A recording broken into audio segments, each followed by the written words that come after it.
Baik, assalamualaikum warahmatullahi wabarakatuh. Di sini saya Dr. Febrian Krisna Praditya, selaku dokter jaga di rumah sakit kali ini. Jadi di sini saya akan melakukan prosedur penata laksanaan ulkus pada tungkai seperti itu. Nah, karena keterbatasan Purbandus dan alat, maka saya akan lebih ke improvisasinya. Nah, yang pertama, prosedur yang pertama untuk melakukan penata laksanaan ulkus pada tungkai adalah menjelaskan tujuan pemeriksaan, apa itu penata laksanaan ulkus pada tungkai, lalu juga menjelaskan apa saja tentang ulkus pada tungkai. Nah, di sini saya menjelaskan ulkus pada tungkai adalah penyakit arteri, vena, kapiler, dan pembuluh darah limfe yang dapat menyebabkan kelainan pada kulit seperti itu. Nah, kurang lebih insiden ini meningkat seiring dengan bertambahnya usia pada pasien di negara tropis tersebut. Di negara tropis, insiden ulkus kronis lebih kurang adalah 20% dari populasi dan didominasi oleh ulkus neurotropik dan ulkus varicosum. Nah, wanita cenderung lebih banyak terserang ulkus varicosum daripada pria. Perbandingannya adalah 2:1 dengan usia rata-rata 37 tahun untuk prevalensi variesnya seperti itu. Lalu setelah itu meminta persetujuan pasien, apakah pasien setuju atau tidak. Lalu saya akan melanjutkan dengan anamnesis lengkap terkait ulkus, penata laksanaan ulkus pada tungkai seperti itu. Kita bisa menanyakan apakah pasien mengetahui penyakit tersebut atau tidak, lalu juga apakah pasien pernah berobat sebelumnya atau tidak, apakah ada riwayat-riwayat lain terkait dengan penyakit tersebut di keluarga maupun riwayat penyakit dahulunya seperti itu. Lalu juga kita dapat menilai faktor predisposisi ulkus dan riwayat penyakit seperti apakah ada neuropati, penyakit vaskuler, perifer, atau penyakit kronis lain seperti itu. Nah, lanjut kita akan melakukan pemeriksaan fisiknya. Nah, sebelum kita melakukan pemeriksaan fisiknya, saya akan mencuci tangan terlebih dahulu.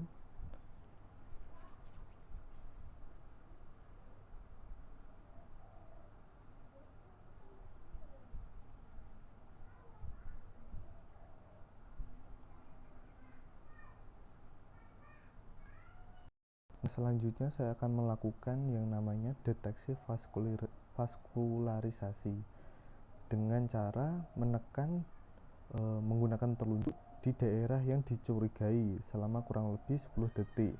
Nah, warna kulit yang semula pucat keputihan, apabila itu ditekan nanti akan berubah menjadi warnanya kulitnya menjadi pucat keputihan, lalu dilepaskan seperti ini kurang lebih 10 detik sampai warna kulit menjadi pucat atau keputihan, lalu dilepaskan. Nah, kita lihat responnya. Nah, apabila warna kembali ke warna semula atau yang disebut bleaching erythema, merupakan vaskularisasinya masih baik. Nah, apabila warna lambat kembali ke warna semula atau non bleaching erythema, dapat dikatakan vaskularisasi tidak adekuat. Lalu apabila warna berubah kemerahan atau keunguan atau bahkan kehitaman, itu merupakan sudah terjadinya kerusakan jaringan dan perkembangan menjadi ulkus seperti itu. Nah, selanjutnya kita dapat memberi penata laksanaan baik secara medikamentosa maupun non medikamentosa. Tapi sebelum itu kita jelaskan terlebih dahulu apa saja jenis-jenis ulkus seperti itu, dan penjelasannya. Jadi ulkus terdapat empat terdiri dari empat macam. Yang pertama ada ulkus tropicum, ada ulkus varicosum, ulkus arteriosum, dan ulkus neurotrofik. Nah, saya akan menjelaskan secara singkat. Ulkus tropicum yaitu dia merupakan trauma hygiene dan gizi serta infeksi oleh kuman, terdiri dari kuman Bacillus fusiformis dan Borrelia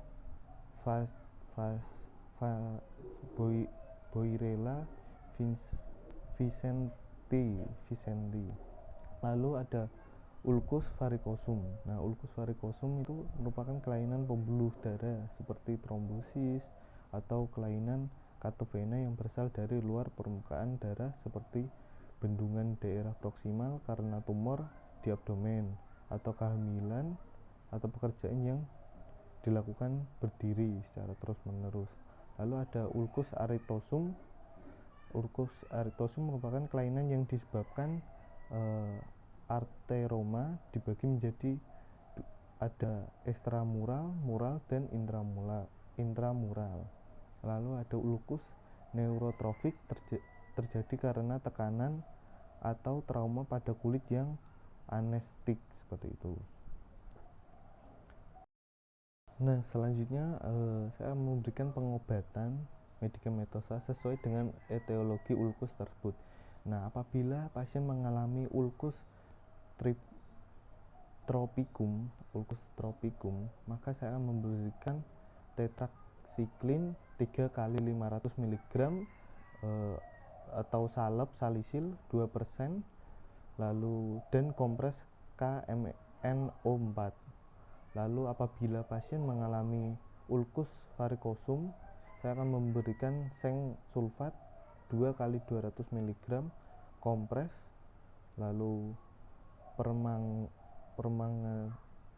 permanganas kalikus 1:50.000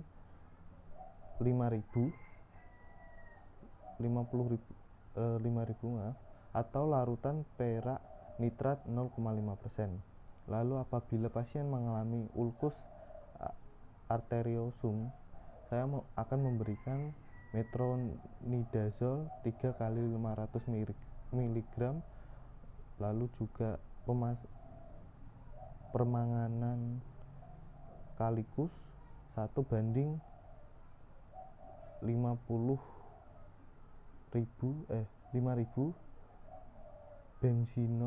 benzinoin peroksida 10% sampai 20%. Nah, untuk non medikamentosanya dapat, yang pertama kita dapat memperbaiki keadaan gizinya dengan makan makanan yang mengandung kalori, protein tinggi, serta vitamin dan mineral yang tinggi juga. Lalu hindari dari suhu dingin, lalu juga menghindari rokok, menjaga berat badan, dan jangan berdiri terlalu lama dalam melakukan pekerjaan seperti itu. Lalu setelah itu, setelah akhir dari pemeriksaan maupun anamnesis terkait dengan penata laksanaan ulkus, saya akan meresum kembali dari identitas pasien, lalu juga tadi anamnesis dengan pasien, lalu pemeriksaan fisik. Apabila ada yang kurang, pasien dapat menambahkan atau ingin bertanya, pasien juga bisa. Lalu setelah itu, setelah melakukan pemeriksaan, saya akan mencuci tangan kembali.